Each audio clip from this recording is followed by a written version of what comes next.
11ஆம் அதிகாரத்துக்கு வாங்க. ஏசாயா எழுதின தீர்க்கதரிசன புஸ்தகம் 11ஆம் அதிகாரத்தில் முதல் 2 வசனம் இங்கே எழுதப்பட்டிருக்கிறது. ஈசா என்னும் அடிமரத்திலிருந்து ஒரு துளிர் தோன்றி அவன் வேர்களிலிருந்து ஒரு கிளை எழும்பி செழிக்கும். ஞானத்தையும் உணர்வையும் அருளும் ஆவியும், ஆலோசனையையும் பெலனையும் அருளும் ஆவியும், அறிவையும் கர்த்தருக்கு பயப்படுகிற பயத்தையும் அருளுகிற ஆவியுமாகிய கர்த்தருடைய ஆவியானவர் அவர் மேல் தங்கியிருப்பார் அப்படின்னு சொல்லி இங்கே ஆண்டவருடைய வருகையையும் ஆவியானவருடைய வருகையையும் ஏசாயா ஒரு 700 ஆண்டுகளுக்கு முன்னாடி அங்கே சொல்லியிருக்கிறார். ஏசாயா இயேசு வாழ்வதற்கு 700 ஆண்டுகளுக்கு முன்னாடி வாழ்ந்த ஒரு பெரிய தீர்க்கதரிசி. அவர் ராஜ வம்சத்தை சார்ந்தவர். ஏசாயா தீர்க்கதரிசன புஸ்தகங்களில் 66 அதிகாரமுமே ரொம்ப விலையேறப்பெற்ற வசனங்கள் மிகுந்தது. இன்றைக்கி இருக்கிற அநேக வாக்கு தத்தங்கள் இந்த ஏசாயா தீர்க்கதரிசன புஸ்தகங்கள்லேருந்து தான் எழுதப்பட்டது அல்லது எடுக்கப்பட்டது. இந்த ஏசாயா ஆண்டவராகிய இயேசு கிறிஸ்துவினுடைய பிறப்பை குறித்து அவர் அறிவித்திருக்கிறார். ஏசாயா ஆண்டவராகிய இயேசு கிறிஸ்துவினுடைய மரணத்தை குறித்து அறிவித்திருக்கிறார்.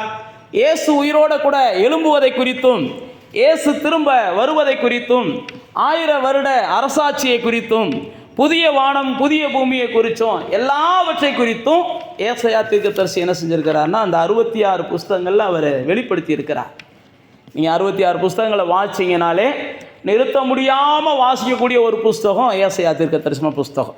நீங்கள் வாசிச்சிட்டிங்கன்னா அதை நிறுத்தவே முடியாது. அவ்வளவு தேவனுடைய வார்த்தைகள் என்ன செய்யும், அதில் ஒரு ஆசீர்வாதமான வார்த்தைகள் இருக்கும். இந்த ஏசாயா தான் ஆண்டவராகிய இயேசுவை குறித்து அந்த முதல் வசனத்திலையும், இயேசுவினுடைய மரணத்திற்கு அப்புறம் அவர் உயிர்த்தெழுந்து போன பின்பு பரிசுத்த ஆவியானவருடைய வருகையை குறித்தும் அவர் இங்கே வெளிப்படுத்துகிறதை பார்க்கிறோம். பரிசுத்த ஆவியானவர் ஒரு மனுஷனுக்குள்ளே வரும்போது அவர் எப்படிப்பட்ட கிரியைகளை செய்கிறார் அப்படின்னா, முதல்ல அவனை ஞானமுள்ளவனாய் மாற்றுகிறார், உணர்வுள்ளவனாய் மாற்றுகிறார், அவனுக்கு ஆலோசனைகளை கொடுத்து அவனை பலப்படுத்துகிறார். அடுத்து பாருங்க, கர்த்தருக்கு பயப்படுகிற பயத்தையும் அல்லது தேவனை அறிகிற அறிவையும் குறித்த ஒரு வெளிச்சத்தை ஆவியானவர் தருகிறார் அப்படின்னு சொல்லி அங்கே ஏசாயா என்ன செய்கிறார், எழுதி இருக்கிறதை பார்க்கிறோம். இந்த நாளில் உலகம் முழுவதும் இன்னைக்கு நாள் பெந்தேகோஸ்தே நாள் அப்படின்னு சொல்லி உலகம் முழுவதும் கொண்டாடி கொண்டு இருக்கிறாங்க. பெந்தேகோஸ்தே நாள் அப்படின்னா ஆவியானவர் பொழிந்தருளப்பட்ட நாள். இயேசு மரித்து உயிரோடு கூட எழும்பினதற்கு அப்புறம் 50வது நாள் ஆவியானவர் என்ன செய்கிறார், அப்போஸ்தலர் 2ஆம் அதிகாரத்திலே பொழிந்தருளப்படுகிறார் வானத்திலிருந்து. இதை நினைவு கூறும் வண்ணமாக இன்னைக்கு உலகம் முழுவதும் பெந்தேகோஸ்தே ஆராதனை நாள் அப்படின்னு சொல்லி இன்னைக்கு கொண்டாடிக்கிட்டு இருக்கிறாங்க. பெந்தேகோஸ்தே பண்டிகை பழைய ஏற்பாட்டிலையும் இருந்துச்சு. ஆனால் புதிய ஏற்பாட்டில் அது விசேஷப்படுத்தப்படுகிறதற்கு காரணம் அப்படின்னா ஆவியானவர் தான் அதற்கு முழுக்க காரணம். இந்த நல்ல நாளிலும் கூட நீங்களும் நானும் ஆவியானவரை பற்றி அதிகம் அறிஞ்சிருக்கிறோம், ஆண்டவரை பற்றி நம்ம நிறைய அறிஞ்சிருக்கிறோம். இருந்தாலும் உங்களுக்கு நான் ஒரு சில காரியங்களை நான் உங்களுக்கு சொல்லிக் கொடுக்க ஆசைப்படுகிறேன். முதல்ல நீங்களும் நானும் பக்தியுள்ளவர்களாய் எந்த அளவுக்கு இருக்கிறோமோ ஆவியானவர் துணையோடு கூட நாம் புத்தியுள்ளவங்களாகவும் என்ன செய்யணும், இருக்கணும். ஆவியானவர் ஏன் கொடுக்கப்படுகிறார் அப்படின்னா நம்மளை ஒரு புத்தியுள்ளவங்களாக மாற்றணும், அல்லது ஞானம் உள்ளவங்களாக மாற்றணும், அல்லது உணர்வுள்ளவர்களாய் மாற்றணும், அல்லது தெளிவுள்ளவர்களாய் மாற்றணும். அதுதான் ஆவியானவர் நமக்கு கொடுக்கப்படுகிறார். அதனால தான் தீமோத்தேயுக்கு பவுல் எழுதும்போது 1ஆம் அதிகாரம் 7ஆம் வசனத்தில் 2 தீமோத்தேயுவில் எழுதுகிறார், நமக்கு தேவன் என்ன செய்கிறார், பயமுள்ள ஆவியை கொடுக்கல, பலமும் அன்பும் தெளிந்த புத்தியும் உள்ள ஆவியை கொடுத்திருக்கிறார். அந்த ஆவியானவர் நமக்கு எப்படிப்பட்ட ஆவியானவர் அப்படின்னா நம்மளை ஒரு தெளிந்த புத்தி உள்ள மனுஷனாக மாற்றுறார். நிறைய பேர்கிட்ட இருக்கிற தேவ பிள்ளைகள்கிட்ட இருக்கிற பிரச்சனை என்னென்னா, நல்ல பக்தி உள்ளவங்களாக இருப்பாங்க, ஆனால் அவங்களுக்கு இருக்கிற புத்தி அவங்க என்ன செய்ய மாட்டாங்க, பயன்படுத்த மாட்டாங்க. ஆனால் ஆவியானவர் எதுக்கு தான் வந்திருக்கிறாருன்னா நம்மளை நல்ல பக்தி உள்ளவங்களாக மட்டும் அல்ல, நல்ல புத்தி உள்ளவங்களாக அந்த பூமியில் என்ன செய்யணும், வெளிப்படுத்தணும். தேவ பிள்ளைகள் புத்தியில் அறிவில் தேர்ந்தவங்களாக இருக்கணும். ஏனென்றால் வேதம் சொல்கிறது, நீங்கள் தெளிந்த புத்தி இல்லாமல் இருந்தீங்கன்னா பிசாசுக்கு இரையாயிருவீங்க. அதுதான் பேதுரு தன்னுடைய நிருபத்தில் 5ஆம் அதிகாரத்தில் சொல்கிறாரு, 7வது 8ஆம் வசனத்தில், நீங்கள் தெளிந்த புத்தி உள்ளவங்களாக இருங்க, இல்லைன்னா பிசாசுக்கு என்ன செஞ்சிருவீங்க, இடம் கொடுத்துருவீங்க.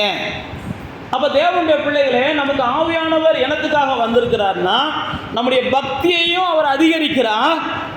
நம்ம புத்தி உள்ளவங்களாகவும் இந்த பூமியில் வாழ்வதற்கு அவர் நம்மளுக்கு என்ன செய்கிறான்னா சத்துவம் கொடுக்கிறார், பலன் கொடுக்கிறார். அப்போ நீங்களும் நானும் தேவனோடு கூட தேவனோடு கூட உறவுள்ளவர்களாய் இருக்கும்போது நாம் தேவனுடைய உறவை எப்படி வெளிப்படுத்துகிறோம் அப்படின்னா, அந்த பூமியில் ரொம்ப ஞானமாக நடக்கணும்.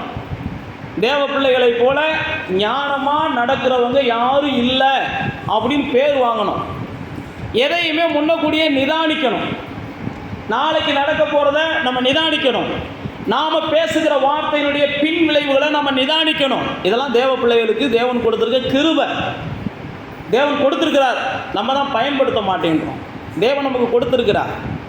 தேவன் நமக்குள்ள அளவில்லாத ஆவியை கொடுத்துருக்கிறார், அளவில்லாத ஞானத்தை கொடுத்துருக்கிறார், நமக்கு தேவையான வரங்களை கொடுத்துருக்கிறார், தேவையான கனிகளை கொடுத்துருக்கிறார். தேவன் நமக்கு எல்லாவற்றையும் கொடுத்துருக்கிறார். நாம் என்ன செய்யணும்? பயன்படுத்தணும். அப்போ தேவனுடைய பிள்ளைகளே, நமக்குள்ளே இருக்கிற ஆவியானவர் நம்மளை தெளிவுள்ளவங்களாக மாற்றுறார். நீங்களும் நானும் தெளிவுள்ளவங்களாக மாறணும் அப்படின்னா தான் தேவனுடைய பாதையில் நேர்த்தியாக போக முடியும். நானும் நீங்களும் தேவனுடைய பாதையில் நேர்த்தியாக போகணும் அப்படின்னா நம்ம என்ன செய்யணும்? இந்த பூமியில் ஞானம் உள்ளவங்களா அல்லது புத்தி உள்ளவங்களா அறிவு உள்ளவங்களா வாழ்ந்து காமிக்கணும். நீங்கள் யோசுவாவின் புஸ்தகத்தை எடுத்துக்கிட்டிங்கன்னா, ஆண்டவர் யோசுவாவை அபிஷேகம் பண்ணி அவன் கையில் ஒரு பெரிய பொறுப்பை ஒப்படைக்கிறார். பெரிய பொறுப்பை ஒப்படைக்கும் போது தேவன் யோசுவாவை பார்த்து சொல்கிற ஒரு வார்த்தை, நீ என்ன செய்யணும்? எல்லாவற்றிலும் புத்திமானாக நடந்து கொள்ளணும். 1ஆம் அதிகாரத்தில் 7வது 8வது வசனத்தை நீங்கள் வாசித்து பார்த்தீங்கன்னா, என் தாசனாகிய மோசே உனக்கு கற்பித்த நியாயப்பிரமாணத்தின்படியெல்லாம் செய்ய கவனமாக இருக்க மாத்திரம் நீ என்ன செய்ய? கொஞ்சம் கவனமாக இருந்தேன்னா பலம் கொண்டு திடமனதாக இரு. அதுக்கு மட்டும் கொஞ்சம் கவனமாக இரு. அப்படி இருந்தேன்னா நீ போகிற இடமெல்லாம் என்ன செய்வ? புத்திமானா நடந்து கொள்ளுவ. புத்திமானா நீ நடந்து கொள்றதுனால உன் காரியமெல்லாம் வாய்க்கும், நீ செய்கிறதெல்லாம் வாய்க்கும். அப்போ தேவனுடைய பிள்ளைகளே, மோசே கையிலிருந்து தேவன் யோசுவா கையில் பொறுப்பை ஒப்படைக்கும் போது யோசுவாவுக்கு தேவன் கொடுக்குற ஆலோசனை என்னன்னா, நீ புத்திமானா நடந்து கொள்ளணும். நீ பொறுப்பெடுக்கிறது முக்கியம் அல்ல. சில நேரத்தில் நாம் பொறுப்பெடுக்கிறதுக்கு விரும்புகிறோம். சில காரியங்களுக்கு என்ன செய்யணும்? தலைவர்களாக வரணும்னு விரும்புகிறோம். சில காரியங்களில் நம்ம முதன்மையாக இருக்கணும்னு விரும்புகிறோம். ஆனால் வேதம் சொல்கிறது, நீங்கள் பொறுப்பெடுக்கிறது முக்கியம் இல்லை, முதன்மையாக இருக்கணும்னு நினைக்கிறது முக்கியம் இல்லை. நீங்கள் செய்கிறதெல்லாம் என்ன செய்யணும்? சக்ஸஸ் ஆகணும், அல்லது காரிய சித்தி உள்ளவங்களாக நீங்கள் மாறணும், புத்திமான்களாக நீங்கள் மாறணும். உங்களுடைய செயல்கள் எல்லாவற்றிலும் நீங்கள் ஜெயமுள்ளவர்களாக மாறணும். அப்போ தான் நீங்கள் தேவனுடைய பிள்ளைகள் என்ன செய்கிறீங்கன்னா, தேவன் கொடுத்துருக்கிற ஆசீர்வாதங்களை வெளிப்படுத்துறீங்க. தேவன் உங்களுக்கு கொடுத்துருக்கிறார். வாங்க சிஸ்டர். தேவன் உங்களுக்கு என்ன செஞ்சிருக்கிறார்? ஆவியானவரின் துணை கொண்டு உங்களை எல்லாம் தெரிந்தவர்களாய் மாற்றி இருக்கிறார். அப்போ தேவனுடைய பிள்ளைகளே, நீங்கள் புத்திமானாக மாறினா தான் தேவன் வச்சிருக்கிற தேசங்களை நீங்கள் சுதந்திரிக்க முடியும். யோசுவாவை ஆண்டவர் என்ன செய்கிறாரு? நீ தேசங்களை பங்கிட்டு கொடுக்க வேண்டியவன், நீ தேசங்களை ஜெயிக்க வேண்டியவன். யோசுவா தான் 30க்கு மேற்பட்ட ராஜாக்களை ஜெயிக்கிறார். யோசுவா பார்த்தீங்கன்னா ரொம்ப கவனமாக இருக்கிறார். அப்படி கவனமாக இருக்கிற யோசுவாட்ட கூட பைபிளில் பார்த்தீங்கன்னா சிலர் வந்து ஏமாத்திடுறாங்க. யோசுவா புத்தியோடு தான் நடக்கிறான், யோசுவா கவனமாக தான் இருக்கிறான். அப்படி இருக்கும்போது 2-3 பேர் என்ன செய்கிறான்? பழைய பாதரட்சைகளை போட்டுக்கிட்டு, பழைய துணிமணிகளை போட்டுக்கிட்டு, பழைய பொருட்களை எடுத்துக்கிட்டு யோசுவாட்ட வந்து என்ன செய்கிறாங்க? எங்களோட சமாதானமாகு அப்படின்னு சொல்லி சமாதானம் ஆயிடுறாங்க. உடனே பைபிளில் போட்டிருக்க ஆண்டவர் வருத்தப்படுறார் யோசுவாட்ட, உன்னை இப்படி தாண்டா எவனாவது ஏமாத்துவான், எவனாவது மோசம் பண்ணுவான், நீ கவனமாக இருக்கணும்னு சொல்லித்தான் நான் புத்திமானா நடன்னு சொல்லிக்கிட்டே இருந்தேன். நீங்களும் நானும் சில நேரத்தில் என்ன செஞ்சிடறோம்? புத்தியை யாராவது பரிதாபத்தில் வந்தாங்கன்னா புத்தியை பயன்படுத்த மாட்டேன்றோம். பரிதாபத்தில் வர்றவங்களை தான் நம்ம புத்தி என்ன செய்யணும்? கொஞ்சம் பயன்படுத்தணும். யோசுவா அப்படி தான் என்ன செஞ்சான்? பயன்படுத்த தவறுனான். தேவன் நம்மளை ஏன் புத்திமானாக மாற சொல்கிறாருன்னா, எல்லாத்தையும் அறிகிற அறிவு நமக்கு வேணும், நம்மளை நிதானிக்கணும். நாம் அந்த பூமியில் வந்து என்ன செய்கிறோம்? எந்த இடத்துலையும் நம்ம ஏமாறுறவங்களாக இருக்கக்கூடாது, யாராலையும் நம்ம மோசம் போகிறவர்களாக இருக்கக்கூடாது. நாம் எல்லாருடைய தந்திரங்களையும் நம்ம அறிந்திருக்கணும். யோசுவா பாருங்க, அழகா அந்த இடத்துல ஒரு கோட்டையை விட்டுறாரு. கோட்டையை விட்டாலும் யோசுவா புரிஞ்சுக்கிறாரு, சார் நம்ம தப்பு பண்ணிட்டோம், இனிமேல் கொஞ்சம் சுதாரிக்கணும். அதுக்கப்புறம் யோசுவா சுதாரிக்கிறார். யோசுவா சுதாரித்ததுனால எல்லா காரியத்தையும் அவர் மேற்கொள்ளுகிறார், எல்லா காரியத்தையும் மேற்கொள்ளுகிறார். அப்போ நீங்களும் நானும் சில நேரத்தில் எங்கேயோ ஒரு இடத்துல தவறி இருப்போம், சொதப்பி இருப்போம். நான் மறுபடியும் சொல்லுகிறேன், தேவன் நமக்கு புத்தியை கொடுத்துருக்கிறார். புத்தி நமக்கு வேணும்லாம் கிடையாது. எப்போ நமக்குள்ள இயேசு வந்தாரோ, பைபிளில் போட்டிருக்கு, அவரே ஞானமும், அவரே என்ன செய்கிறாரா, வெளிச்சமும், அவரே மீட்புமா இருக்கிறார். அவர் தான் புத்தி. நீங்கள் நீதிமொழிகள் 8ஆம் அதிகாரத்தில் வாட்சி பார்த்தீங்கன்னா இயேசுவை குறித்து தான் அது முழுக்க போட்டிருக்கு. என்னால் தான் ராஜாக்கள் ஆள முடியும், என்னால் தான் மனிதர்கள் ஆள முடியும். அப்போ உங்களுக்குள்ள புத்தி இருந்துச்சு அப்படின்னா தான் நீங்கள் ஆள முடியும். புத்தி இருந்துச்சுன்னா தான் வாழ முடியும். தேவன் உங்களுக்குள்ள என்ன செய்கிறாருன்னா அப்படிப்பட்ட புத்தியை கொடுத்துருக்கிறார். அதனால தான் இயேசு சொல்கிறாரு, என் வார்த்தைகளை கேட்டு அவன் கையாண்டான்னா, மத்தேயு 6ஆம் அதிகாரத்தில் மலை பிரசங்கத்தில் சொல்கிறாரு, அவன் தான் புத்தியுள்ள மனுஷன். என் வார்த்தைகளை கேட்டு ஒருத்தன் வாழ்க்கையை அமைக்க நினைக்கிறான். அப்போ தேவனுடைய பிள்ளைகளை நீங்களும் நானும் எப்போ இயேசுவை தன்னுடைய சொந்த இரட்சகராக ஏற்றுக்கொண்டோமோ, மீட்பராக ஏற்றுக்கொண்டோமோ, அப்பயே நாம் விசேஷித்த புத்தியை பெற்றிருக்கிறோம், விசேஷித்த ஞானத்தை பெற்றிருக்கிறோம், விசேஷித்த விவேகத்தை பெற்றிருக்கிறோம். ஆனால் வேதம் சொல்லுகிறது, நீங்களும் நானும் பக்தியுள்ளவர்களாக இருக்க எவ்வளையோ விரும்புகிறோம். நம்ம இன்னும் நம்முடைய பக்தியை அதிகரிக்க விரும்புகிறோம். ஆனால் பக்தியுள்ளவர்களாக இருக்கிறதுனால நாம் என்ன செஞ்சிடறோம், சில நேரத்தில் புத்தியாக நடக்க தவறிடுறோம். அதனுடைய விளைவு என்ன அப்படின்னா, பாவிகளுக்கு வருகிற எல்லா துன்பமான வாழ்க்கையும் நம்மளும் அனுபவிக்கிறோம். பாவிகள் அனுபவிக்கிற எல்லா துன்பத்தையும் நானும் நீங்களும் அனுபவிக்கிறோம். ஏன் அப்படின்னா, நம்ம பக்தியாக நடக்கிறோம், புத்தியாக நடக்க மாட்டேன்றோம். அதுதான் பிரச்சனை. பாவிகளுக்கு வருகிற துன்பம் ஏன் எனக்கு வருது?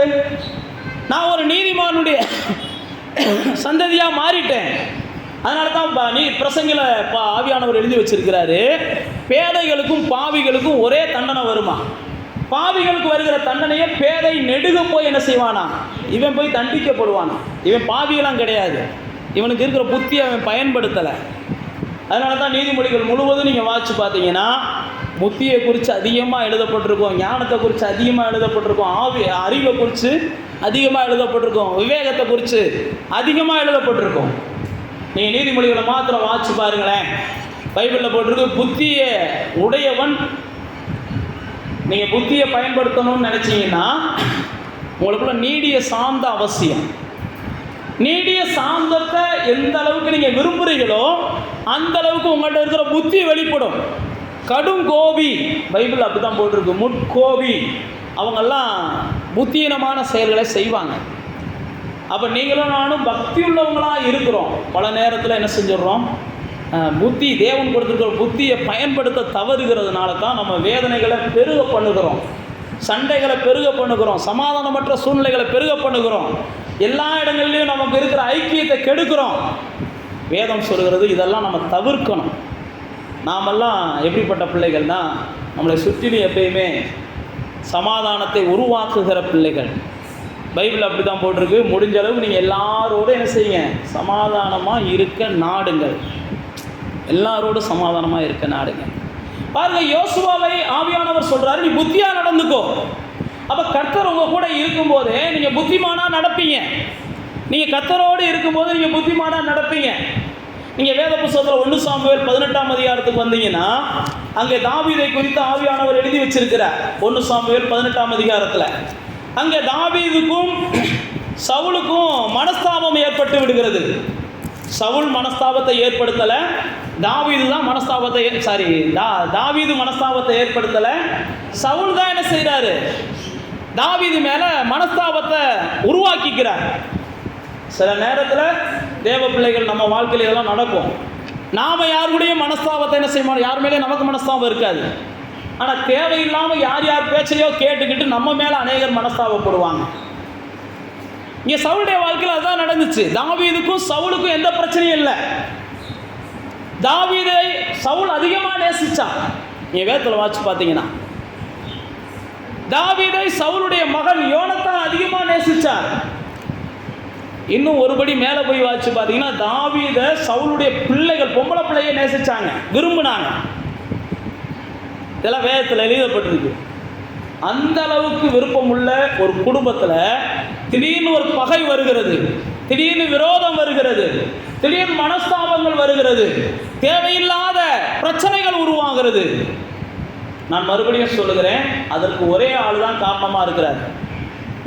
இங்கே தாவீதை சவுல் தான் பெரிய எதிரியா பார்க்கிறாரே ஒழிய, சவுல் ஒருபோதும் தாவீதை என்ன செய்யல, எதிரியாவே பார்க்கல. நான் மறுபடியும் சொல்றேன், சில நேரத்தில் உங்களை சிலர் எதிரியா பார்க்கலாம், ஆனால் நீங்க அவங்கள என்ன செய்யக்கூடாது, எதிரியா பார்க்கக்கூடாது. உங்களை அவங்க எதிரியா பார்க்கலாம், வேதத்தில் அப்படிதான் போட்டிருக்குது. நீங்க எதிரியா பார்த்தீங்கன்னா நீங்க தேவன் கொடுத்திருக்கிற புத்தியை உபயோகப்படுத்தலன்னு அர்த்தம். நீங்க தேவன் கொடுத்திருக்கிற ஞானத்தை உபயோகப்படுத்தல. நீங்க 1 சாமுவேல் 18ஆம் அதிகாரத்துல தான் அந்த பிரச்சனை ஆரம்பிக்கிறது. தாவீதுக்கும் சவுலுக்குமான பிரச்சனை. தாவீதுக்கும் சவுலுக்குமான பிரச்சனை இவங்க 2 பேரால ஏற்படல. இன்னொரு கூட்டம் பைபிளில் போட்டிருக்கு, அவங்க என்ன செஞ்சாங்கன்னா பாடினார்கள். 18ஆம் அதிகாரம் 7ஆம் வசனம். ஸ்திரீகள் சில நேரத்தில் பைபிளில் போட்டிருக்கு கோல் சொல்லுகிறவர்களால் பிரச்சனை வரும். சில இடங்களில் பெண்கள் அதிகமாக கூடுனாலே புரணி பேசக்கூடிய சூழ்நிலைகள் வரும். ஆண்கள் அதிகமாக கூடுற இடத்துல ரொம்ப கம்மியாக இருக்கும், அதுக்காக இருக்காதுலாம் சொல்ல முடியாது, கம்மியாக இருக்கும். பெண்கள் அதிகமாக கூடுற இடங்கள்ல என்ன செய்யும், கொஞ்சம் கூடுதலாக இருக்கும். ஆனால் வேத புஸ்தகத்தில் பார்த்தீங்கன்னா இவர்கள் என்னமோ பேசிடுறாங்க, தாவீதை பற்றி ஒன்று பேசிடுறாங்க, சவுலை பற்றி ஒன்று பேசிடுறாங்க. இதை கேட்ட உடனே சவுலுக்கு கோபம் வருது. நான் அதுதான் சொல்ல வரேன், தவறாக புரிஞ்சுக்கிட்டு சிலர் நம்மளோட மல்லு கட்டுறாங்கன்னா அவங்களோடலாம் மல்லே கட்டாதீங்க. மல்லு கட்டினா நீங்கள் தான் மதியினர்களாக போயிடுவீங்க, புத்தி இல்லாதவங்களாம் நம்ம போயிடுவோம். அவங்க நம்மளை வேற ஒரு கட்டத்துக்கு கொண்டு போயிடுவாங்க, நம்மளை இன்னும் கொஞ்சம் என்ன செஞ்சிருவாங்க, கெட்டவங்களாம் அவங்க மாற்றிடுவாங்க. பாருங்க, தாவீதை சரியாக புரிஞ்சு கொள்ளலை யாரு, சவுல். ஆனால் தாவீதை சரியாக புரிஞ்சு கொண்டா யோனத்தான், அவனுடைய சவுளுடைய மகன். சவுளுடைய மகன் தாவீதை சரியாக புரிஞ்சுக்கிட்டான். ஒரே வீடு தான். சில நேரத்தில் நீங்கள் கொஞ்சம் கவனித்து பாருங்கள், எந்த வீட்டிலேருந்து உங்களுக்கு விரோதிகள் எழும்புகிறாங்களோ அதே வீட்டிலேருந்து தேவன் உங்களுக்கு சில நேரத்தில் சகாயம் பண்ணுகிறவர்களை எழுப்புவார். எப்போ நீங்கள் திரும்ப வம்புக்கு போகாமல் இருந்தா, திரும்ப நீங்கள் வீம்புக்கு போகாமல் இருந்தா, நீங்கள் கொஞ்சம் ஞானமாக நடந்துக்கிட்டீங்கன்னா பாருங்க, அங்கே தாவீதுனுடைய வாழ்க்கையில் யோனத்தானுடைய பங்கு ரொம்ப முக்கியமான பங்காக இருக்குது. ஏன் அப்படின்னா தாவீதை குறித்து அங்கே ஆவியானவர் எழுதி வச்சிருக்கிறார், அவன் ரொம்ப புத்தியாக நடந்து கொண்டான். நீங்கள் அந்த இடத்துல ஃபுல்லாக நீங்கள் வாசிக்கலாம். 14ஆம் வசனம் போட்டுருக்காருங்க, தாவீது தன் செய்கைகள் எல்லாவற்றிலும் புத்திமானாய் நடந்து கொண்டான். அடுத்த 15ஆம் வசனம் போட்டிருக்காருங்க, அவன் மகா புத்திமானாய் நடக்கிறதை சவுல் கண்டு அவனுக்கு பயந்திருந்தான். அப்போ நீங்களும் நானும் கொஞ்சம் ஞானமாக நடந்துக்கிட்டோம்னு வைங்களேன், நம்மகிட்ட வம்பு பண்ணுறவங்க, வீம்பு பண்ணுறவங்க, நம்மளை தவறாக புரிஞ்சுக்கிட்டவங்க, அல்லது தேவையில்லாமல் அப்படி இப்படின்னு கோல் மூட்டி விடுறவங்க எல்லாரும் நம்ம எப்படி பால் போட்டாலும் இவன் அடிக்கிறான்டா, ஞானமாக நடந்துக்கிறான்டா, இவனுடைய வம்பே நம்ம வச்சுக்கிட்டோம்னா நமக்கு தாண்டா அசிங்கம், இவன் பாரு எவ்வளோ பெரிய பிரச்சனை வரும்னு நினச்சோம், அந்த பிரச்சனையை அழகாக கையாண்டு என்ன செஞ்சிட்டியான், ஒன்றுமெல்லாம் ஆக்கிட்டியான் அப்படின்னு சொல்லி அழகாக நம்மளை கண்டு பயந்து ஒதுங்கி போகிற சூழ்நிலைகள் வரும். எப்போ அப்படின்னா இந்த தாவீதுடைய வாழ்க்கையில் பார்க்குறோம் பாருங்க, மகா புத்திமானா என்ன செஞ்சான், நடந்து கொண்டான். அப்போ நீங்களும் நானும் தேவன் நமக்குள்ள புத்தியை கொடுத்துருக்கிறார், ஞானத்தை கொடுத்துருக்கிறார், அறிவை கொடுத்துருக்கிறார், விவேகத்தை கொடுத்துருக்கிறார், எல்லாமே தேவன் நமக்கு கொடுத்துருக்கிறார். நம்மளை படைத்த தேவன் நமக்கு என்ன தேவையோ, நாளைக்கு என்ன தேவையோ, இன்னைக்கு என்ன தேவையோ, இன்னும் நாளை கழிச்சு என்ன தேவையோ எல்லாவற்றையும் அறிந்து அதினதின் நேரத்தில் எல்லாவற்றையும் நமக்காக நேர்த்தியாக செய்கிறார். ஏற்ற காலங்கள் வரும்போது, ஏற்ற சூழ்நிலைகள் வரும்போது நமக்கு தேவையானதை அவர் கொடுத்து கொண்டே இருக்கிறார். அதனால தான் சங்கீதக்காரன் பல இடங்களில் சொல்கிறேன், உங்களுடைய நல்ல ஆவியானவர் எனக்கு என்ன செய்கிறார், போதித்து கொண்டே இருக்கிறார், இப்படி நல்ல ஆவியானவர் என்கிட்ட சொல்லிக்கிட்டே இருக்கிறார், என்கிட்ட பேசிக்கிட்டே இருக்கிறார் அப்படின்றார். அப்போ நீங்களும் நானும் நல்லா தெரிந்து கொள்ளணும், தேவன் நம்மளோட பேசிக்கிட்டே இருக்கிறார். நம்ம எந்த பிரச்சனையும் எப்படி கையாளணும் அப்படின்னு சொல்லி தேவையான ஆலோசனைகளை அவர் தந்து கொண்டு தான் இருக்கிறார். அப்போ நீங்களும் நானும் அதை செவி கொடுக்கும்போது இந்த பூமியில் என்ன செய்கிறோம், இந்த தாவீதை போல் மகா புத்திமானாக மடிக்கிறோம்.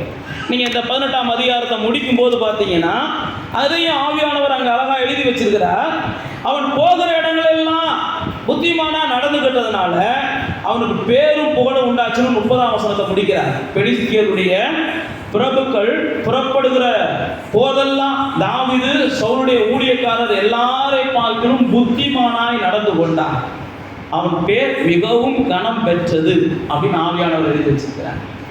அப்ப தேவனுடைய பிள்ளைகளே, நீங்க எந்த அளவுக்கு புத்திமானா நடக்கிறீங்களோ அந்த அளவுக்கு தேவன் என்ன செய்யறாருன்னா அவங்களுக்கு தேவையான கனத்தையும் தேவையான மகிமையும் தேவையான மேன்மையும் தேவன் தருகிறார். அப்ப நீங்களும் நானும் இந்த பூமியில எதிரிகள் நமக்கு உருவாகிக்கிட்டு தான் இருப்பாங்க, தவிர்க்கவே முடியாது.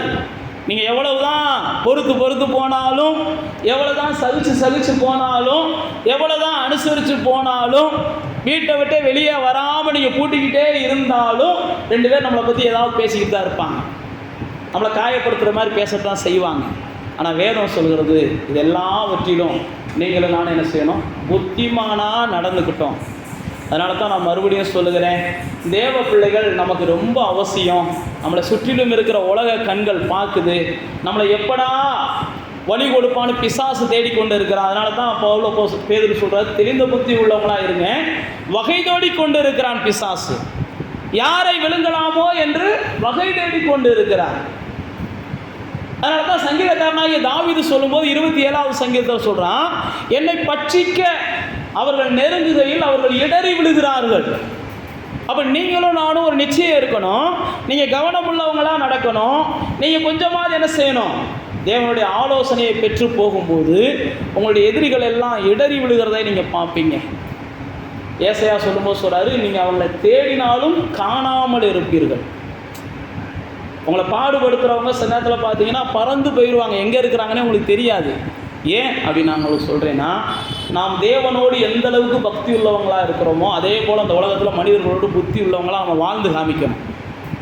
தேவனோடு நம்முடைய பக்தி உண்மையானதாக இருந்துச்சுன்னா மனிதர்களோடு நம்ம புத்தி உள்ளவங்களாக வாழ்ந்து காமிக்கும் போது மாத்திரமே இந்த பூமியில் நம்முடைய வாழ்க்கை என்ன செய்யும், ஒரு ஆசீர்வதிக்கப்பட்ட ஒரு வாழ்க்கையாக இருக்கும். ஆபிரகாம் எடுத்துக்கோங்க, ஈசாக்கு எடுத்துக்கோங்க, யாக்கோபு எடுத்துக்கோங்க, தாவீது எடுத்துக்கோங்க, மோசே எடுத்துக்கோங்க.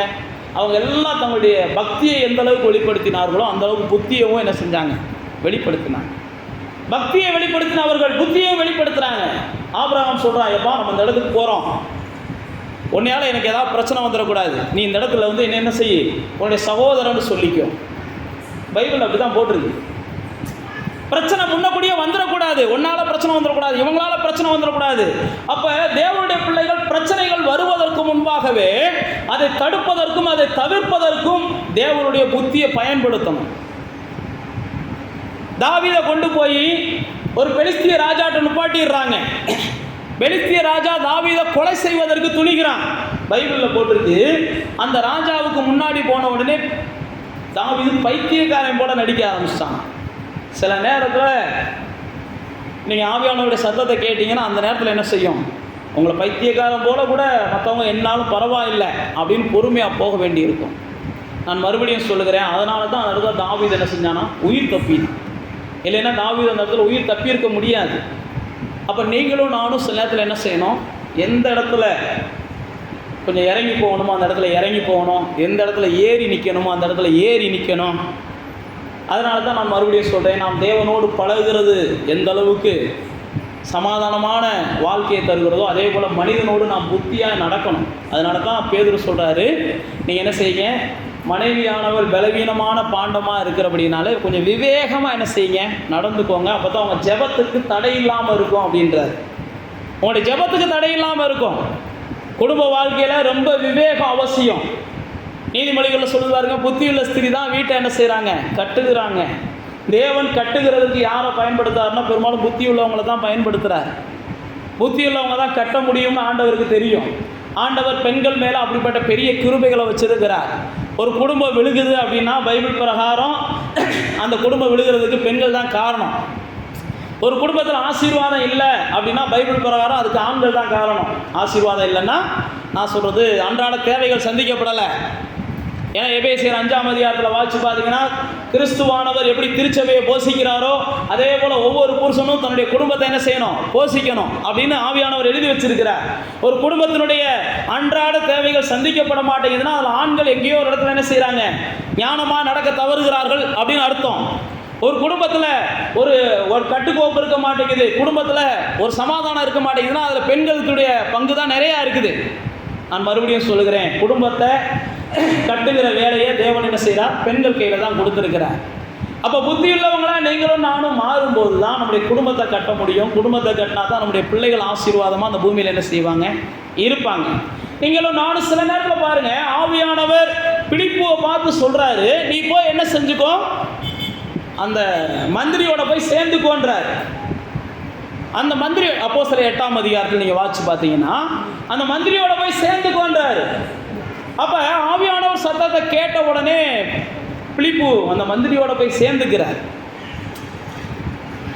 அப்போஸ்தலர் 10ஆம் அதிகாரத்தில் வாட்சி பார்த்தீங்கன்னா பேதுரு என்ன செய்கிறார்? ஜெபம் பண்ணிக்கிட்டு இருக்கிறார். ஒரு 3 பேர் வந்து பேதுருவை தேடிக்கிட்டு இருக்கிறாங்க. அப்போ ஆவியானவர் சொல்கிறார், அந்த தேடுற மக்களோட நீ போ. நான் ஏன் சொல்கிறேன் அப்படின்னா, இப்படி தான் ஒவ்வொன்றையும் யாருன்னே தெரியாது, ஆனால் அவங்கள்ட்ட போய் பேசுன்றார் ஆவியானவர். மந்திரிகிட்ட போய் என்ன செய்ய பேசுன்றாரு, அவன்கிட்ட போய் சேருன்றாரு. யாருன்னே தெரியாது, ஒரு 3 பேர் தேடி வந்திருக்கான், நீ அவன் பின்னாடி என்ன செய் போ அப்படின்றாரு. ஏன் நான் உங்களுக்கு சொல்கிறேன்னா, சில நேரத்தில் நம்ம புத்தியாக நடக்கும்போது தான் இப்படிப்பட்ட தெளிவு கிடைக்கும். யாருன்னே தெரியாது, அவங்கள்ட்ட பேச சொல்கிறாரு. சில யாருன்னே தெரியாது, அவங்க கூட போக சொல்கிறாரு. அப்படின்னா நீங்களும் நானும் ஆவியானவருடைய துணையை நாடி, ஆவியானவருடைய ஞானத்தை நாடி, ஆவியானவருடைய அந்த புத்தியை நாடி நம்ம செயல்படும் போது மாத்திரமே நம்முடைய வாழ்க்கையில் அநேக விபரீதங்களை தவிர்க்க முடியும். இல்லைன்னா நம்ம என்ன செஞ்சிருவோம்? யாரை பார்த்தாலும் பயப்பட ஆரம்பிச்சிருவோம். யாருன்னே தெரியாத ஆளுகள்கிட்ட பேச பயப்படுவோம். யாருன்னே தெரியாத ஆட்களோடு பயணம் பண்ண பயப்படுவோம். அதான் சொல்கிறேன்ல, ஒன்றும் நம்ம நிதானம் இல்லாமலாக இருக்கிறதுனால தான் பல நேரத்தில் நம்முடைய நன்மைகள் நிறையா தடைபடுகிறது. நம்மளுக்கு நிதானிக்க தெரியணும், ஒவ்வொன்றையும் நிதானிக்க தெரியும். பைபிளில் 2 கொரிந்தியரில் பவுல் அப்போஸ்தலன் 1 கொரிந்தியரில் எழுதும்போது 2ஆம் அதிகாரத்தில் எழுதுகிறாரு, ஆவிக்குரியவர்கள் எல்லாவற்றையும் என்ன செய்கிறாங்க? நிதானிக்கிறாங்க. ஆவிக்குரியவங்க எல்லாத்தையும் நிதானிக்கிறாங்க. சகலத்தையும் அவங்களால நிதானிக்க முடியும். ஆவிக்குரியவங்க நீங்கள் நிதானிக்கணும். தேவனை அறிகிற அறிவை குறித்து உங்களுக்கு என்ன செய்யணும்? எந்த அளவுக்கு தெளிவு இருக்குதோ அதே போல் ஒவ்வொரு மனுஷனையும் அறிகிற அறிவில் நீங்கள் வளரணும். தேவனை அறிகிற அறிவில் வளர்றது மாதிரி நீங்கள் மனிதரை அறிகிற அறிவுலையும் வளரணும். அதனால தான் நான் உங்களுக்கு சொல்லுகிறேன், நீங்கள் எந்த அளவுக்கு மற்றவங்கள அறிஞ்சுக்கிறீங்களோ, அது உங்கள் குடும்பத்திலேயும் சரி, உங்களோட பழகுறவங்களும் சரி, நீங்கள் அறிகிற அறிவை பொறுத்து தான் உங்களுடைய ஆபத்துக்களுக்கு நீங்கள் தப்ப முடியும். நீங்கள் அறிவிக்கிற அறிவு இல்லாமல் இருந்தீங்கன்னா, பைபிள் சொல்லுறாருங்க, அறிவில்லாமையினால தான் அவங்க சங்காரமாகறாங்க. ஆபத்துக்களும் பிரச்சனைகளும் ஏன் வருதுன்னா, அறிய வேண்டியவங்களை நம்ம அறியறதில்லை, அறியக்கூடாதவைகளை நம்ம என்ன செய்கிறோம்? நிறைய அறிஞ்சுக்கிறோம். அறிய வேண்டியவைகளை நம்ம நிறைய அறிய மாட்டேன்றோம். ஆனால் வேதம் நமக்கு சொல்லுகிறது, நீங்கள் தெளிந்த புத்தியுள்ளவங்களாக இருக்கணும். அதுக்கு தான் இன்றைக்கி ஆவியானவர் நமக்கு கொடுக்கப்பட்டிருக்கிறார். நம்ம தெளிந்த புத்தியுள்ளவங்களாக இல்லை அப்படின்னா நம்முடைய வாழ்க்கையில் சில நேரத்தில் நம்ம என்ன செஞ்சிருவோம்? நிறைய தேவனுடைய நன்மைகளை இழந்து, நான் சொன்ன பாருங்க, பாவிகளைப் போல நம்மளும் துன்பத்தில் வாழ்வோம், அக்கிரமக்காரரை போல நம்மளும் அழுது கொண்டு தான் இருப்போம். நம்முடைய ஆசீர்வாதமான வாழ்க்கையை நம்ம தொலைச்சிருவோம். ஏன் அப்படின்னா, நம்ம புத்தி உள்ளவங்களாக இருந்தால் பைபிளில் போட்டிருக்கு, அவங்க மொண்டெடுக்கிறார்கள், தேவையானதை என்ன செஞ்சுறாங்களாம்? பிரிச்செடுக்கிறாங்க. நீதிமொழிகளில் சொல்கிறாரு, மனுஷனுக்கு நிறைய யோசனைகள் இருக்கும், ஆனால் புத்தி உள்ளவங்க தேவையானதை என்ன செய்கிறாங்க? பிரிச்செடுக்கிறாங்க. எனக்கு எந்த யோசனை தேவை, எனக்கு எந்த வார்த்தை தேவை. பைபிளில் பார்த்தீங்கன்னா புத்தி உள்ளவங்க என்ன செய்கிறாங்களாம்? வார்த்தைகளில் கவனமாக இருப்பாங்களாம். வார்த்தைகளை ரொம்ப நிதானமாக பேசுவாங்களாம். நீங்கள் புத்திமானாக மாறணும் அப்படின்னா முதல்ல உங்கள் வார்த்தைகளை பைபிளை போட்டு பேசாமல் இருந்தால் மூடம் கூட என்ன செய்வானா? புத்திமான் என்று எண்ணப்படுவானா. பேச்சை குறைச்சிங்கனாலே புத்தி வளர ஆரம்பிச்சிருமா. தேவையில்லாத பேச்சை குறைச்சிங்கனாலே உங்கள்கிட்ட இருக்கிற ஞானம் ஞானம் என்ன செய்கிறோம்? வெளிச்சமாக வெளிப்பட ஆரம்பிச்சிடும். இதெல்லாம் நீதிமொழிகளில் சொல்லப்பட்டிருக்கிற ஆலோசனைகள். சாந்தம் ரொம்ப அவசியம். நீங்கள் புத்தியை பெருக்கணும் அப்படின்னா சாந்தம் ரொம்ப அவசியம். நீடிய சாந்தம் உள்ளவர்கள் நீங்கள் தான் புத்தியை கண்டுகொள்ள முடியும். அப்படி இல்லைன்னா கோபக்காரங்களுக்கு புத்தி தென்படாது. அப்படி தான் நமக்கு பல இடங்களில் நீதிமொழிகளில் ஆவியானவர் எழுதி வச்சிருக்கிறார். நான் கடைசியாக ஒரே ஒரு சம்பவத்தை சொல்லிட்டு நான் உங்களுக்கு ஜெபம் பண்ண விரும்புகிறேன். தேவன் நமக்கு எல்லா வகையிலையும் புத்தியை கொடுத்துருக்கிறார். இன்றைக்கி நாம் வாழுகிற உலகம் பொல்லாத உலகத்தில் வாழ்ந்து கொண்டு இருக்கிறோம். தேவன் கொடுத்துருக்கிற ஞானத்தை நம்ம பயன்படுத்தலை அப்படின்னா நாம் ஒரு நொடிக்கு நொடி நம்ம தண்டிக்கப்படுவோம். இன்றைக்கி பார்த்திங்கன்னா நிமிஷத்துக்கு நிமிஷம் நமக்கு ஏதாவது ஒரு வேதனை வந்துக்கிட்டே இருக்கும். தேவ ஆவியானவருடைய துணையோடு அவர் கொடுத்திருக்கிற ஞானத்தை பயன்படுத்தி, நான் மறுபடியும் சொல்லுகிறேன், நாம் பக்தியுள்ளவர்களாக இருந்தால் மட்டும் போதாது. இந்த பூமியில் ஜெயிப்பதற்கு நம்ம புத்தி உள்ளவங்களா நிச்சயம் நம்ம என்ன செய்யணும், இருந்தே ஆகணும். நம்ம பல நேரத்தில் பக்தி உள்ளவங்களா ஜெயிச்சிடுறோம், பல மணி நேரம் ஜெபிச்சிடுறோம், பல மணி நேரம் வேதத்தை வாசிக்கிறோம், பல காரியங்களை கர்த்தருக்காக செய்கிறோம். ஆனால் அதே நேரத்தில் இந்த பூமிக்குரிய வாழ்க்கைக்கு புத்தி ரொம்ப அவசியம். பக்தி இல்லாத புத்தி வீணு, புத்தி இல்லாத பக்தியும் வீணு. அது ரெண்டையுமே நம்ம புரிஞ்சுக்கிறோம். பிரசங்கியை எடுத்துக்கிட்டிங்கன்னா 9ஆம் அதிகாரத்தில் அழகாக சொல்கிறாரு, எல்லாமே உனக்கு இருக்கலாம், ஆனால் தேவனோட தொடர்பு இல்லைன்னு வையேன், உனக்கு இருக்கிற எல்லாமே வீண் அப்படின்ற இடத்துல பிரசங்கி ஆவியானவர் என்ன செஞ்சிருக்கிறார், அந்த புத்தகத்தின் மூலமாக 9ஆம் அதிகாரத்தில் எழுதி வச்சிருக்கிறார். உனக்கு தேவையான எல்லாமே இருக்கலாம், எல்லாமே இருந்தாலும் 11ஆம் வசனம், 9ஆம் அதிகாரம் 11ஆம் வசனம், ஓடுகிறதற்கு வேகம் உள்ளவர்களின் வேகமும் யுத்தத்திற்கு சௌரியவான்களின் சௌரியமும் போதாது, பிழைப்புக்கு ஞானம் உள்ளவர்களின் ஞானம் போதாது, ஐஸ்வர்யம் அடைகிறதற்கு புத்திமான்களின் புத்தி போதாது, தயவு அடைகிறதற்கு வித்துவவான்களின் அறிவு போதாது, அவர்கள் எல்லாருக்கும் சமயமும் தேவ செயலும் நேரிடணும் அப்படின்னு அங்கே ஆவியானவர் எழுதி வச்சிருக்கிறார். அப்படின்னா என்ன அர்த்தம்னா, புத்தியா மட்டும் நடந்தால் போதாது, புத்தி மட்டும் நடக்கணும் அப்படின்னு சொல்லி நீங்கள் பக்தியை விட்டுட்டீங்கன்னா நீங்கள் புத்தியாக நடந்து எதுவும் சாதிக்க மாட்டீங்க. அதுதான் அங்கே சொல்கிறார், எல்லாமே உங்களுக்கு இருக்குது, ஓடுகிறதுக்கு வேகம் இருக்குது, ஞானம் இருக்குது, புத்தி இருக்குது, எல்லாம் இருக்குது. ஆனால் தேவனோட தொடர்பு இல்லை அப்படின்னா, அல்லது பக்தி இல்லை அப்படின்னா, இது எல்லாமே உங்களுக்கு வீணாக போயிடும். அதனால தான் அநேகருடைய வாழ்க்கைகள் ஞானியாக இருப்பாங்க, ஆனால் ஞானிகளுக்கு என்ன செஞ்சுருக்கோம், சலிப்பு தட்டிடும். பிரசங்கி அதான் சொல்கிறான், என் ஞானம் எனக்கு சலிப்பை தட்டிடுச்சு அப்படிம்பா. நான் விரும்புகிறதெல்லாம் செஞ்சேன், ஆனால் எனக்கு சலிப்பு தான் வந்துச்சு, சந்தோஷமெலாம் வரலை. பக்தி இல்லாத புத்தி அவங்களுக்கு சலிப்பை தான் கொடுக்கும். அதே நேரத்தில் நான் உங்களுக்கு மறுபடியும் சொல்கிறேன், பக்தி இருக்குது ஆனால் புத்தி இல்லைன்னா உங்களுடைய சஞ்சலம் நீங்கவே செய்யாது, உங்கள் வருத்தம் நீங்காது. சில நேரத்தில் நம்ம அதில் தவறுகிறோம். அதுதான் தாவீது சொன்னேன், ஒரு பக்தியுள்ள மனுஷன் அதே நேரத்தில் புத்தி என்ன செஞ்சான், நடந்துக்கிட்டான். தாவீதை போல பக்தி உள்ளவங்க யாருமே கிடையாது, அதே போல் தாவீதை போல புத்தி உள்ளவங்களும் யாருமே கிடையாது. தாவீதை போல பக்தி உள்ளவங்களும் யாரும் கிடையாது, புத்தி உள்ளவங்களும் யாரும் கிடையாது. தாவீதை எப்படி நான் சொன்ன பாருங்க, சீமே என்கிற மனுஷன் தூசிக்கிறான். தாவீதுகிட்ட பார்த்தீங்கன்னா சவுல் என்கிற மனிதன் 2-3 வாட்டி கொல்லப்படுவதற்கு அகப்படுகிறான். இதெல்லாம் வேதத்தில் நீங்கள் வாசிச்சு பார்த்தீங்கன்னா தெரியும். அவ்வளோ புத்தியாக நடப்பான் அந்த இடத்துலலாம். எனத்துக்குதான் அந்த ஆளை போய் கொன்னுக்கிட்டு, அந்த ஆளை கொன்னுக்கிட்டு ஏன்டா நம்ம மேலே ரத்தப்படி வரணும் அப்படின்னு நடப்பான். அப்படிப்பட்ட தாவீது கூட சில நேரத்தில் கோபமாயிரும். பைபிளில் போட்டு அபிகாயில் என்கிற ஒரு பெண்மணி வந்து என்ன செய்கிறாங்க, அவன் கோபத்தில் என்ன செய்கிறாங்க, எப்படியாவது போய் அவனை கொல்லுவேன்ட்டு போகிறேன். அதான் நான் உங்களுக்கு சொல்கிறேன், நீங்கள் புத்தியாக நடக்க நினைக்கிறீங்க, சில நேரத்தில் அதையும் மீறி புத்தி இல்லாமல் நடக்க வேண்டிய சூழ்நிலை நமக்கு வந்துடும். ஆனால் தேவன் பாருங்கள், அந்த இடத்துல அபிகாயில் அனுப்பி, அப்போ நீ எல்லாம் செய்யக்கூடாது, இது வரைக்கும் செய்யலை, ஏன் செய்ய போகிறேன்னு தடுக்கிறார். அப்போ தான் தாவீது சொல்கிறான், ஏமா ஓ யோசனை ஆசீர்வதிக்கப்படட்டும், நீ சொன்ன சரியான நேரத்தில் வந்து எனக்கு புத்தி சொல்லி என்னை காப்பாற்றிட்டமா அப்படின்னு சொல்லி அந்த 1 சாமுவேல் 25ஆம் அதிகாரத்தை நீங்கள் வாசிச்சு பார்த்தீங்கன்னா தெரியும். ஏன் நான் உங்களுக்கு சொல்லுகிறேன் அப்படின்னா, சில நேரத்தில் நம்ம கவனமாக போகணும்னு எவ்வளையோ கவனமாக போவோம். அவர் சின்ன காரியங்கள் நம்மளை ரொம்ப டென்ஷன் ஆக்கிடும்.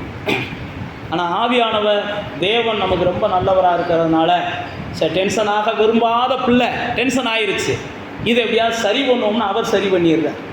எப்போ பார்த்தாலும் டென்ஷன் ஆகிக்கிட்டே இருக்கிறவங்ககிட்ட அவரே வந்து சரி பண்ணாலும் கேட்க மாட்டாங்க.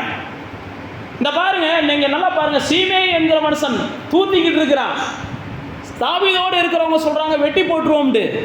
தாவீது பார்த்து வெட்டி போட்டு வாடான்னு சொன்னால் வெட்டி போட்டு போய்கிட்டே இருப்பாங்க. ஆனால் தாவீது சொல்கிறான், வேணாண்டா விடு, கர்த்தர் அனுமதிச்சிருக்கிறார், தூசிச்சுட்டு போகிறேன்.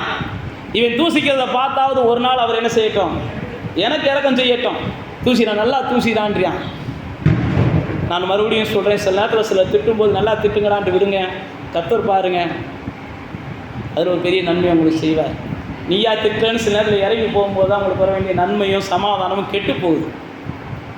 கர்த்தர் பாருங்க ரொம்ப நல்லவர், உங்களை புத்தியை பயன்படுத்துறதுக்கு என்ன செய்கிறாருன்னா வாய்ப்புகளை கொடுத்து உங்களை எல்லா வகையிலையும் சரி பண்ணுறாரு.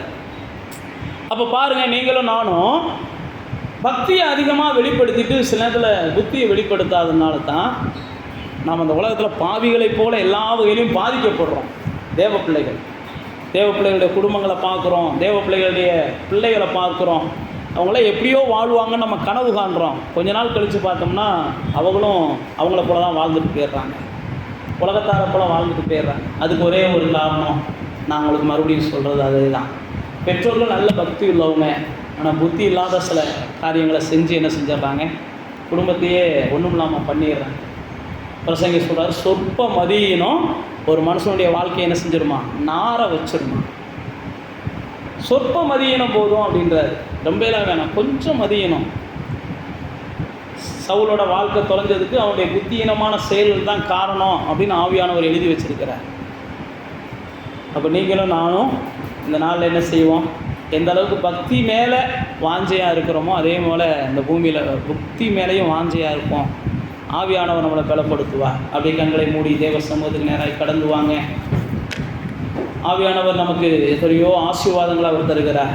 நம்மளை ஒரு கனி உள்ள மனிதர்களாக மாற்றுறாரு, வரம் உள்ள மனிதர்களாக மாற்றுறாரு. எல்லாமே உண்மைதான். ஆனால் நாம் என்ன செய்யணும், இந்த பூமியில் தெளிந்த புத்தி உள்ளவங்களாக இருக்கணும்.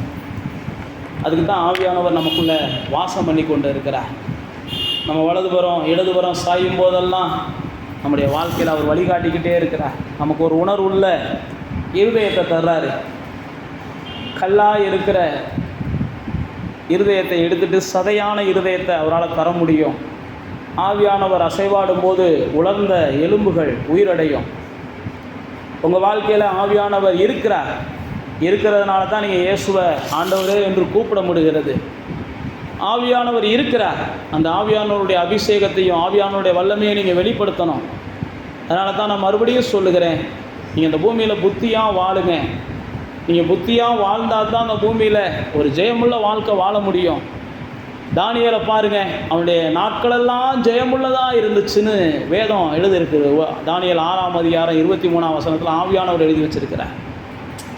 எல்லாருடைய காலங்களிலும். ஏன் அப்படின்னா, தானியேலை போல விசேஷித்த ஞானம் பெற்றவன் யாரும் இல்லையா? அப்போ நீங்களும் நானும் விசேஷித்த ஞானத்தை பெற்றிருக்கிறோம். அப்படிப்பட்ட நாம ஒரு தோல்வியுள்ள வாழ்க்கை அந்த பூமியில் வாழவே கூடாது. தானியேலை போல, அது கோரேசின் காலமாக இருந்தாலும் சரி, பெர்சிய ராஜாக்களின் காலமாக இருந்தாலும் சரி, எந்த காலமோ எந்த இடமோ எந்த சூழ்நிலையோ எனக்குள்ளே இருக்கிற ஆவியானவர் அந்த இடத்துல என்னை புத்தியாக நடக்க வைப்பா, ஞானமாக நடக்க வைப்பா. அந்த இடத்துல நான் விவேகத்தோடு நடப்பேன், நான் அறிவோடு நடப்பேன், நான் நிதானத்தோடு நடப்பேன், நான் பதற்றத்தோடு வாழ மாட்டேன். பைபிள் அப்படி தான் போட்டிருக்கு. பதற்றத்தோடு நீங்கள் எதை செஞ்சீங்கனாலும் தோற்று போவீங்கன்னு போட்டிருக்கு. நீங்களும் நானும் இந்த பூமியில் புத்திமான்களாக இருக்கணும். இயேசு அப்படி தான் சொல்கிறாரு. சர்ப்பத்தை போல் நீங்கள் வினாவு உள்ளவங்களாக இருங்க, புறாவை போல் நீங்கள் கபடு உள்ளவங்களாக இருங்க, வினாவு உள்ளவங்களாக இருங்க. ஏன்னா நீங்கள் ஓநாய்களுக்குள்ளே வாழ்ந்து கொண்டு இருக்கிறீங்க, மிருகங்களுக்குள்ளே தான் வாழ்ந்து கொண்டு இருக்கிறோம். நாம் ஒரு வகையில் ஆண்டவர் சொல்கிறத பார்த்தா ஒரு கொடிய கூடாரத்தில் கொடிய மனிதர்கள் மத்தியில் அல்லது பொல்லாத மனிதர்கள் மத்தியில் வாழ்ந்து கொண்டு இருக்கிறோம். இந்த இடத்துல நம்ம சர்ப்பத்தை போல வினா உள்ளவங்களா இல்லை அப்படின்னா சாத்தானுக்கு நம்ம இரையாயிருவோம், சத்துருக்களுக்கு நம்ம இரையாயிருவோம், பொல்லாதவர்களுக்கு நம்ம அடிமையாயிருவோம். நமக்கு போகிற வரவெல்லாம் புத்தி சொல்ல வேண்டிய சூழ்நிலை வந்துடும். நாம் அநேகருக்கு புத்தி சொல்ல வேண்டியவங்க, நாம் தேவனுடைய பிள்ளைகள். அன்னைக்கு தானியேல்கிட்ட ராஜாக்கள் புத்திமதியை கேட்டாங்க. அதே மாதிரி தான் நம்மகிட்ட அநேகர் புத்திமதியை கேட்குற அளவுக்கு தேவன் நம்மளை அபிஷேகம் பண்ணி இருக்கிறார். நம்மளுக்கு புத்தி சொல்கிறதுக்கு 4 பேர் வரவே கூடாது. தேவனுடைய பிள்ளைகள் நாம். உலகத்தில் இருக்கிற மனிதர்கள் பவுல் அப்போஸ்தலன் சொல்லும்போது சொல்கிறான், அவங்கள்ட்ட போய் உங்கள் பஞ்சாயத்தை வைக்கிறதுக்கு பேசாமல் நீங்கள் என்ன செஞ்சிடலாம், தோற்று போயிடலாம் அப்படின்றான். நீங்களும் நானும் 4 பேர் பஞ்சாயத்து பண்ணுற அளவுக்கு நம்முடைய வாழ்க்கைக்கு கொண்டு வந்துடவே கூடாது. எல்லாத்தையும் புத்தியாக நடக்கணும். எந்த அளவுக்கு நீங்கள் முடியுமோ அவ்வளோ கவனமாக இருங்க.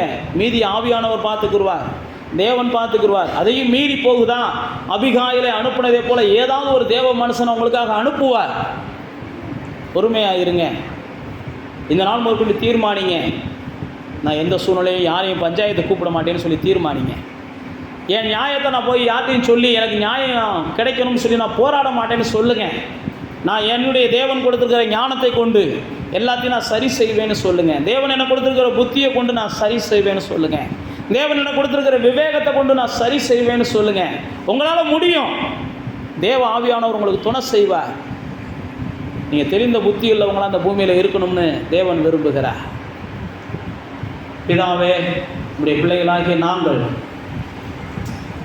எங்களுக்கு அருளப்பட்டிருக்கிற ஆவியானவரின் துணை கொண்டு ஞானத்தையும் உணர்வையும் பலனையும் ஆண்டவரே தேவனை அறிகிற அறிவையும் எல்லா கர்த்தருக்கு பயப்படுகிற பயத்தையோடு கூட இந்த பூமியில் தெரிந்த மனிதர்களாக தெரிந்த புத்தியுள்ளவங்களாக வாழ்கிறதுக்கு ஆவியானவரே எங்களை பலப்படுத்துவீராக என்று நாங்கள் ஒப்பு கொடுக்குறோம்ப்பா. நாங்கள் எல்லா இடங்களிலும் அன்னைக்கு நீங்கள் யோசுவாவுக்கு சொன்னதை போல புத்திமான்களாக நடந்து கொள்ள தேவன் எங்களை பலப்படுத்துங்கப்பா. அன்றைக்கி தாவீது எல்லா இடங்களையும் மகா புத்திமானாக நடந்து கொண்டான். அதே போல் நாங்களும் மகா புத்திமான்களாக நடந்து கொள்ள உங்களுடைய நல்ல ஆவியானவர் எங்களுக்கு துணை செய்யுங்கப்பா.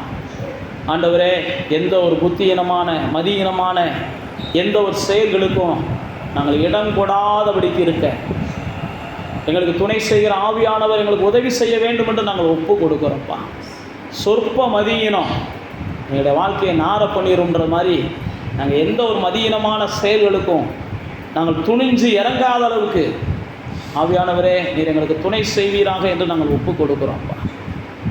எந்த அளவுக்கு நாங்கள் பக்தி உள்ளவங்களாக இருக்கிறோமோ அதே போல் அந்த பூமியில் புத்தி உள்ளவங்களாக இருந்து நாங்கள் பிரகாசிக்க, அல்லது மலை மேல் இருக்கிற பட்டணங்களாக இருக்க, நாங்கள் அநேகருக்கு வெளிச்சம் கொடுக்கிற விளக்கு தண்டின் மேல் இருக்கிற விளக்காக இருக்க எங்களை நாங்கள் அர்ப்பணிக்கிறோம் ஆண்டவர். நாங்கள் அநேகருக்கு ஆலோசனை கொடுக்கிற அல்லது புத்தியை கொடுக்கிற பிள்ளைகளாக நாங்கள் வளரட்டும்ப்பா. புறஜாதிகளாலே நாங்கள் புத்தி சொல்லுகிற அளவுக்கு, மற்ற புறஜாதி மக்கள் எங்களுக்கு புத்தி சொல்கிற அளவுக்கு நாங்கள் வாழ்ந்து விடாதபடிக்கு தேவனே நீர் எங்களுக்கு உதவி செய்யுங்கப்பா. புறஜாதிகள் மத்தியில் ஆண்டவரே நாங்கள் ரொம்ப கவனமாய் வாழ்ந்து, ஞானமாய் வாழ்ந்து, விவேகமாய் வாழ்ந்து இந்த பூமியில் உங்களுடைய நாமத்தை மகிமைப்படுத்த நீர் எங்களுக்கு உதவி செய்வீராக என்று நாங்கள் ஒப்புக் கொடுக்கிறோம். இந்த நல்ல நாளிலும் கூட வந்திருக்கிற ஒவ்வொருவரையும் கர்த்தர் பலப்படுத்துங்க. வருகிற நாட்களில் அவர்கள் எல்லா வகையிலையும் ஞானமாய் நடந்து கொள்ள கர்த்தர் உதவி செய்யுங்கப்பா. புதிதாய் வந்திருக்கிற 2 குடும்பத்தாரையும் அவருடைய பிள்ளைகளையும் நாங்கள் ஆசீர்வதிக்கிறோம். அவர்களை பலப்படுத்துங்க. அவர்களுடைய விண்ணப்பங்களையும் விருப்பங்களையும் கர்த்தர் நிறைவேற்றுங்கப்பா. இந்த நாளில் கூட வர தடைபட்டு இருக்கிற தாமதிக்கிற எல்லா ஜனங்களையும் கர்த்தர் ஆசீர்வதிங்க, நன்மையை செய்யுங்க, காத்துக்கொள்ளுங்க. இயேசுவின் நாமத்தில் ஜெபிக்கிறோம் பிதாவே.